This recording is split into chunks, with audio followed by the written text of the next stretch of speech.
ఈరోజు అనంతపురంలో ఈ మహాధర్నాకి బహుజనులంతా ఇంత పెద్ద ఎత్తున తరలి రావడం నిజంగా మాకందరకు ఎంతో గర్వపడుతున్నాం.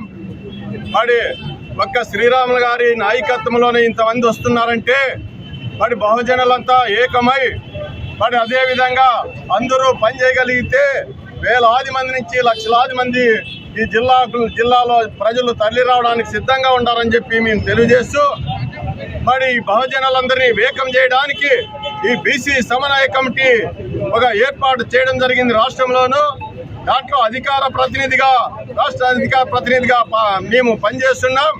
మరి అదేవిధంగా ఈ జిల్లాలోనే కాదు ఈ రాష్ట్రంలో బహుజనులందరినీ వేకం చేసి మరి బహుజన సమాజ పార్టీ నాయకత్వాన్ని కూడా ముందుకు తీసుకొని వెళ్తూ మరి ఇక్కడ మాకు రెండు ఛాలెంజ్లు. ఇక్కడ 2 కులాలతో తప్ప మిగతా వాళ్ళతో మాకు ఎటువంటి ఇబ్బంది లేదు. ఆడ 2 కులాల్లో కూడా కేవలం 2 కుటుంబాలే తప్ప మిగతా వాళ్ళతో మాకు ఎటువంటి సమస్య లేదు. ఆ 2 కుటుంబాలే ఈ రోజు రాజకీయంగా 4 పార్టీలను మేనేజ్ చేస్తున్నాయి.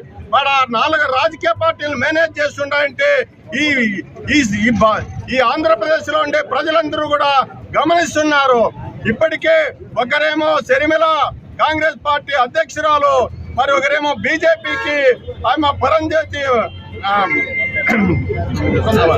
పురంధేశ్వరి గారు, మరి అదేవిధంగా చంద్రబాబు నాయుడు గారు, మరి అదేవిధంగా జగన్మోహన్ రెడ్డి, ఇవి 2 కుటుంబాలే ఈ రాష్ట్రంలో సంపద అంతా కొల్లగొడుతున్నాయి.